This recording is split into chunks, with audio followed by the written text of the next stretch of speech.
కేసులో రోజు రోజుకు కొత్త ట్విస్టులు బయటపడుతున్నాయి. ఈ కేసుకు సంబంధించి మొత్తంగా ముగ్గురు కలిసి చంపినట్టుగా ప్రస్తుతానికి పోలీసుల ముందు రాకేష్ చెప్పుకోవడం జరిగింది. అయితే రాకేష్ తో పాటు రాకేష్, శ్రీనివాస్, తర్వాత విశాల్, ఇప్పుడు కొత్తగా చూస్తుంటే విశాల్ అనే పేరు ఇప్పుడు వెలుగులోకి రావడం జరిగింది.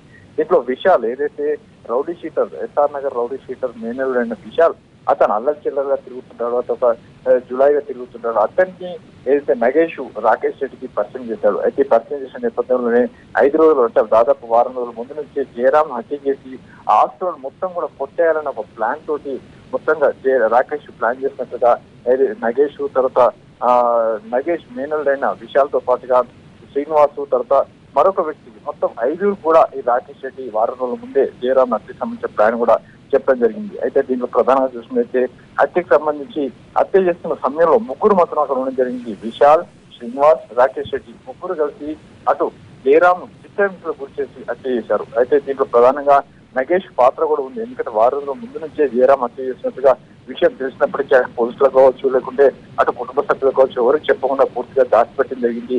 ఈ నేపథ్యంలో నగేష్ ను కూడా ఈ కేసులో నిందితుడిగా చేర్చే అవకాశం కనబడుతుంది. అయితే మరో చూసినట్లయితే రౌడీ షీటర్ నగేష్ ఈ హత్య ఏదైతే జయరాం చంపుదామని చెప్పి ఏదైతే రాకేష్ నగేష్ చెప్పడం జరిగింది. అయితే నగేష్ మాత్రం జయరాం హత్య చేసిన ఒప్పుకోలేదు, తాను ఈ హత్యలో పాలు పంచుకోలేను, ఈ హత్య నేను చేయలేదని చెప్పి అక్కడి నుంచి అతను వెళ్ళిపోవడం జరిగింది. అయితే అతను వెళ్ళిపోవడానికి ముందే ఒక 100 రూపాయల పాట పేపర్ల మీద జయరాం చేత బలవంతంగా వీళ్ళంతా కలిసి సంతకాలు పెట్టించుకున్నారు. ఈ సంతకాలు ఎందుకంటే అయితే జయరాం చనిపోయిన తర్వాత అతనికి సంబంధించిన ఆస్తులన్నింటినీ కూడా లిటిగేషన్ పెట్టేసి ఆస్తులన్నీ తాను కొట్టాయని ఒక ప్లాన్ చేయడం జరిగింది. అంతేకాకుండా పద్మశ్రీ ఏదైతే జయరాం భార్య ఉందో, జయరాం భార్య పద్మశ్రీని ఆమెను బెదిరించుకోవచ్చు, లేకుంటే ఈ ఆస్తుల సంబంధించిన ఎడ్యుకేషన్ పెట్టించి పూర్తిగా ఆస్తులు కొట్టేయాలని ఒక ప్లాన్ కూడా ఇటు రాకేష్ రెడ్డి చేసినట్టుగా పోలీసుల విచారణలో బయటపడింది. అయితే ఇప్పటికీ ఈ కేసుకు సంబంధించి ఇక పూర్తిగా సాయంత్రం ఒక కొలికి వచ్చే అవకాశం ఉంది. ఇందులో ఇంకొంతమంది నిందితులు కూడా చేరే అవకాశం ఉంది. ప్రధానంగా చూసినట్లయితే రాకేష్, షికాక్ మధ్య కొంతకాలం సంబంధాలు ఉన్నాయి. ఆ సంబంధాల నేపథ్యంలో కొన్ని డబ్బులు షికా పైన రాకేష్ ఖర్చు పెట్టడం జరిగింది. ఖర్చు పెట్టిన డబ్బులు తిరిగి ఇవ్వమని చెప్పి అటు షికాను వేధిస్తున్న సమయంలో జయరాం నేరుగా రాకేష్ కాంట్రాక్టర్ వెళ్లి షికా మీద ఏదైతే డబ్బులు ఖర్చు పెట్టావో, షికా నా మేన కూతురు కాబట్టి, నా కూతురు లాంటిది కాబట్టి ఎట్టి పరిస్థితుల్లో ఆమె సంబంధించిన డబ్బులన్నీ కూడా నేనే ఇస్తానని చెప్పి జయరాం ఒప్పుకోవడం జరిగింది. ఈ డబ్బుల కోసమే అటు జయరాం తీవ్ర స్థాయిలో కూడా రాకేష్ ఇబ్బందులు పెట్టారు, చిత్రంలో గురి చేసినట్టుగా పోలీసుల విషయంలో బయటపడింది.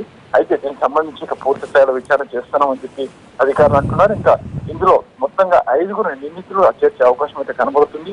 మరోవైపు చూసినట్టయితే నందిగామ పోలీసుల విచారణ తీరుపైన కూడా ఇప్పుడు తీవ్ర విమర్శలు వస్తున్నాయి. ఎందుకంటే ఆ విచారణ పూర్తిగా సూతుమత్తంగా చేసి ఇక హైదరాబాద్ పోలీసులకు బదిలీ చేసినట్లుగా ప్రస్తుతానికి విమర్శలు వస్తున్నాయి. Thank you Ramesh Vaitla.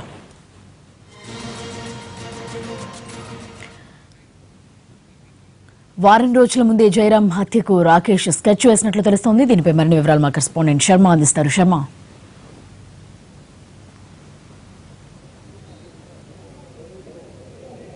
ఆంధ్రప్రదేశ్ పోలీసుల విచారణలో వెల్లడి కానటువంటి అనేకమైనటువంటి కొత్త అంశాలు ఇప్పుడు హైదరాబాద్ పోలీసుల దర్యాప్తులో ఒక్కొక్కటిగా బయటపడుతున్నాయి. ఆంధ్రప్రదేశ్ పోలీసుల విచారణలో కేవలం 4.5 కోట్ల రూపాయల డబ్బును వసూలు చేసుకునేందుకు తన ఇంటికి పిలిపించి, ఒక పథకం ప్రకారం ఇంటికి పిలిపించి అతని పైన పిడిగుద్దులు గుద్దడం వల్ల అనారోగ్యంతో ఉన్నటువంటి జయరాం చనిపోయాడన్నది అక్కడి పోలీసుల విచారణలో బయటపడ్డటువంటి అంశం. కానీ ఇప్పుడు కస్టడీకి తీసుకున్న తర్వాత బంజారా హిల్స్ ఏసీపీ ఆధ్వర్యంలో కొనసాగుతున్నటువంటి విచారణలో మాత్రం కొత్త ట్విస్టులు బయటపడుతున్నాయి.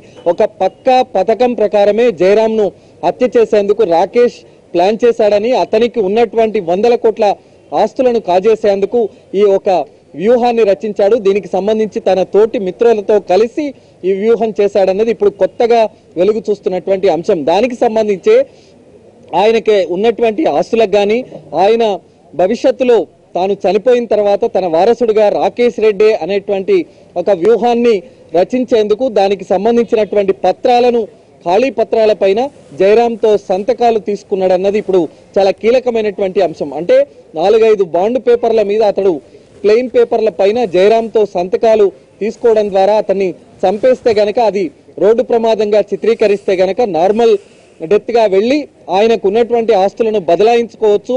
రేపు కోర్టులో గానీ వాళ్ళ కుటుంబ సభ్యులకు సంబంధించినటువంటి వాళ్ళ చేత గానీ ఇంత మేరకు తనకు బాకీ ఉన్నాడనేటువంటి విషయం కానీ ఈ ఆస్తులకు సంబంధించి తన పేర బదలాయించాడు అనేటువంటి విషయం కానీ ఆ కాగితాల ద్వారా సృష్టించి వాళ్ళని నమ్మబలకడం ద్వారా 100 కోట్ల ఆస్తులు తన పేరున బదిలీ అవుతాయన్నది అతడు వ్యూహం రచించాడు. దానికి సంబంధించే రౌడీ షీటర్ నగేష్ ను సాయం తీసుకున్నాడు. అలాగే నగేష్ మేనల్లుడు విశాల్ సాయం కూడా తీసుకున్నాడు. దీనికి సంబంధించి ఒక పెద్ద పథకం ప్రకారమే అంటే హత్య చేయడానికి వారం రోజుల ముందే దీనికి సంబంధించి స్కెచ్ వేశాడు. రియల్ వ్యాపారస్తులను కూడా ఎంటర్ చేశాడు. అంటే ఇవన్నీ బట్టి చూస్తే అతడు పక్కా వ్యూహంతోనే జయరామ్ను హత్య చేయాలన్న ఒక వ్యూహంతోనే అతడు ముందుకు వెళ్ళినట్టుగా తెలుస్తుంది. ఆ కోణంలోనే సూర్యప్రసాద్ అనే ఒక సినీ ఆర్టిస్టును తన మిత్రుడిగా ఉన్నటువంటి ఆ ప్రసాద్ను తీసుకొని అతడి ద్వారా ఒక అమ్మాయి ఫోన్ చేస్తున్నట్టుగా తీసుకొని అతడు 30వ తేదీ మధ్యాహ్నం దస్పల్లా హోటల్లో భోజనం చేసిన తర్వాత అక్కడి నుంచి నేరుగా జయరామ్ను రాకేష్ ఇంటికి తీసుకువచ్చాడు. ఆ రోజు మరుసటి రోజు మధ్యాహ్నం వరకు కూడా అతనిని టార్చర్ చేయడం, ఏ విధంగా చంపాలనేటువంటి వ్యూహాలకు సంబంధించి పథకం చేయడం, ఆ ఖాళీ పేపర్ల మీద సంతకాలు చేయించుకోవడం, ఎవరెవరికి అయితే ఫోన్లు చేయాలో ఫోన్లు కూడా చేయించినటువంటి సందర్భం. ఆ కోణంలోనే శిఖా చౌదరికి కూడా ₹1 కోటి కావాలి, తనకు అర్జెంటు ఉందని జయరాం తన మేనకోడలు శిఖా చౌదరికి కూడా ఫోన్ చేసినటువంటి సందర్భం. ఇవన్నీ జరిగిన తర్వాత కొంత మాత్రమే ఆ బ్యాంక్ ఎండీకి సంబంధించి కోస్టల్ బ్యాంక్ ఎండీకి సంబంధించి ఫోన్ చేసినప్పుడు కేవలం ₹6 లక్షలు మాత్రమే సర్దారు ఆయన. ఆ డబ్బులు మాత్రమే రాకేష్ కు వచ్చాయి. మిగతా అమౌంట్ కు సంబంధించి మాత్రం అతడు మరి పెద్దగా ప్రయత్నం చేసినట్టు లేదు. కేవలం ఆస్తులు మాత్రమే తన వైపు తిప్పుకోవాలనేటువంటి ఒక పెద్ద వ్యూహం ఉంది కాబట్టి దానిపైనే ఎక్కువ కసరత్తు చేసినట్టు తెలుస్తుంది. అవన్నీ అయిన తర్వాతే హత్య చేసినట్టు తెలుస్తుంది. హత్య చేసిన తర్వాత ఆ డెడ్ బాడీని మళ్ళీ తన ఫ్రెండ్ గా చెప్పుకునేటువంటి Nallakunta CI Srinivas police station లో ఉన్నటువంటి శ్రీనివాస్ దగ్గరికి వెళ్లి డెడ్ బాడీతో ఉన్నటువంటి కారును బయట పార్క్ చేసి ఆయన పైకి వెళ్ళినట్టుగా తెలుస్తుంది. మరి హత్యకు సంబంధించినటువంటి విషయం సిఐ శ్రీనివాస్ తో చర్చించాడా లేదా అనేటువంటిది ఇంకా క్లారిటీ రావాల్సి ఉంది. కానీ అతనికి సంబంధించినటువంటి వేరే ఫోన్ లో 13 సార్లు ఈ రాకేష్ ఫోన్ చేసి మాట్లాడాడు అనేటువంటి ఒక స్పష్టమైనటువంటి విషయం బయటపడింది. దానికి సంబంధించినటువంటి ఆధారాలు ఉన్నాయి. మరి అలాగే ఇబ్రాహీంపట్నం ఏసీపీగా ఉన్న మల్లారెడ్డితో కూడా 29 సార్లు మాట్లాడినట్టు తెలుస్తోంది. మరి ఈ చనిపోయినటువంటి జయరామ్ను ఆ రోడ్డు ప్రమాదంగా చిత్రీకరించేందుకు వాళ్ళు ప్లాన్ ఇచ్చారా అనేటువంటిది ఒకటి క్లారిటీ రావాల్సింది. వాళ్ళిద్దరికి కూడా నోటీసులు జారీ చేసి విచారిస్తామని నిన్న రాత్రి డీసీపీ శ్రీనివాస్ చెప్పినటువంటి సందర్భం. ఇప్పటి వరకైతే శ్రీనివాస్ అలాగే రాకేష్ రెడ్డి వీళ్ళిద్దరు నిందితులుగా ఉన్నారు. వాళ్ళకి సంబంధించి క్లారిటీ వచ్చింది. ఇంకా 3 నిందితులకు సంబంధించి క్లారిటీ రావాల్సి ఉంది. అయితే ఇప్పటికే సూర్యప్రసాద్ ఆర్టిస్ట్ కి సంబంధించి అతడు హనీ ట్రాప్ చేయడంలో అతని కీలక పాత్ర వహించాడన్నది మరి అతన్ని నిందితుడి జాబితాలో చేర్చాలా అంశం పైన కూడా ప్రస్తుతం చర్చిస్తూ ఉన్నారు. ఇక నగేష్ విశాల్ కి సంబంధించినటువంటి వ్యవహారంలో కూడా మరి పోలీసులు ఏ విధంగా వ్యవహరిస్తారన్నది చూడాల్సి ఉంది. నిన్న రాత్రి టాస్క్ ఫోర్స్ పోలీసులు కూడా బంజారా హిల్స్ పోలీస్ స్టేషన్ లో ఉన్నటువంటి రాకేష్ ను శ్రీనివాసు వీళ్ళిద్దరిని కూడా విచారించినటువంటి సందర్భంలో వాళ్ళు నిన్న 7 మందిని ఎవరైతే అదుపులోకి తీసుకున్నారో వాళ్లను ఇచ్చినటువంటి సమాచారం ఆధారంగా రాత్రంతా కూడా రాకేష్ అలాగే శ్రీనివాసులను విచారించారు. రాకేష్ మాత్రం టాస్క్ ఫోర్స్ పోలీసులు తమ స్టైల్లో అతన్ని విచారించినటువంటి క్రమంలో కొన్ని వాస్తవాలు చెప్పినట్టు తెలుస్తోంది. అసలు నేను జయరాంకు డబ్బులు ఇవ్వలేదు, అతని గతంలో కొన్ని డబ్బులు ఇచ్చినప్పటికీ కూడా అవి వసూలు అయిపోయాయి, కానీ అతడి పేరు మీద ఉన్నటువంటి 100 కోట్ల ఆస్తులు తన వైపు తిప్పుకోవాలనే ఒక పక్కా వ్యూహంతోనే ఈ ముందస్తు వ్యూహంతోనే అతన్ని మర్డర్ చేశాను అనేటువంటి విషయాన్ని ఒప్పుకున్నట్టు తెలుస్తోంది. కానీ ఇంకా అధికారులు దీన్ని ధృవీకరించాల్సి ఉంది. ఇవాళ చివరి రోజు అతనికి సంబంధించినటువంటి కస్టడీ వాళ్ళతో ముగుస్తుంది కాబట్టి విచారణ పూర్తి చేయాల్సినటువంటి అవసరం కల్పిస్తుంది. మరి నందిగామ ప్రాంతంలో ఏదైతే రోడ్డు ప్రమాదంగా చిత్రీకరించేటువంటి విషయంలో కారును అక్కడ పడేశారో మరి అక్కడికి ఒక ప్రత్యేక బృందం కాసేపట్లో బయలుదేరుతుంది. ఆ ప్రాంతానంతా కూడా పూర్తిగా పరిశీలిస్తుంది. కానీ రాకేష్ రెడ్డి అలాగే శ్రీనివాసులకు సంబంధించిన విచారణ ఇవాళ కూడా కొనసాగుతుంది. బ్యాంకు లావాదేవీలు ఏవైతే తాను ఒక బ్యాంకు ద్వారా డబ్బులు చెల్లించాను కొంత మొత్తం అని చెప్పి రాకేష్ చెప్పాడో వీళ్లకు మరి దానికి సంబంధించినటువంటి ఆధారాలు ఏమున్నాయనేటువంటి కోణంలో వాళ్ళు చెప్తున్నారు. అసలు రాకేష్ రెడ్డికి 4.5 కోట్ల రూపాయలు అప్పు ఇచ్చేటువంటి అంత కెపాసిటీ అతనికి లేదు అనేటువంటిదే మళ్ళీ నిన్న విచారణలో తేలినటువంటి అంశం కాబట్టి అతడు అబద్ధాలు చెప్తున్నాడు అనేటువంటి విషయం బయటపడుతోంది. గతంలో అనేకమైనటువంటి అక్రమాలకు పాల్పడ్డాడు.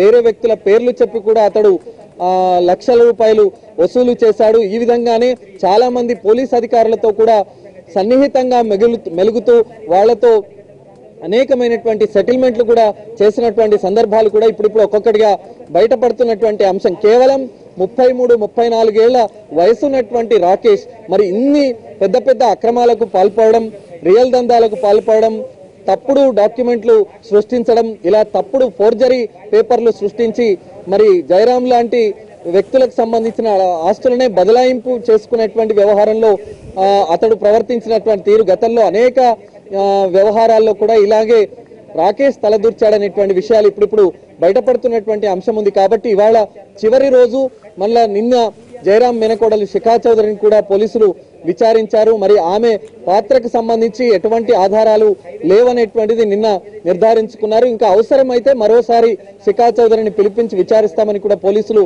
చెప్పినటువంటి సందర్భం. కాబట్టి మరి ఇవాళ చివరి రోజున ఇంకా బ్యాంకు లావాదేవీలకు సంబంధించి మరి హత్యకు సంబంధించినటువంటి కొత్త కోణం బయటపడింది. కాబట్టి దీనికి సంబంధించినటువంటి విషయాలన్నీ కూడా ఇవాళ పోలీసులు తమ విచారణలో అతన్ని అడిగేటువంటి అవకాశం ఉంది. కాబట్టి ఇవాళ మరి విచారణ పూర్తయిన తర్వాత కోర్టులో రాకేష్ ను శ్రీనివాస్ ను హాజరుపరుస్తారు. అలాగే మిగతా నిందితులు ఎవరైతే ఉన్నారో వాళ్ళ పాత్రకు సంబంధించి ఆ ఎఫ్ఐఆర్ లో మళ్ళీ వాళ్ళ పేర్లు కూడా జత చేసేటువంటి అవకాశం మనకు కనిపిస్తోంది. థాంక్యూ శర్మ. Court studio.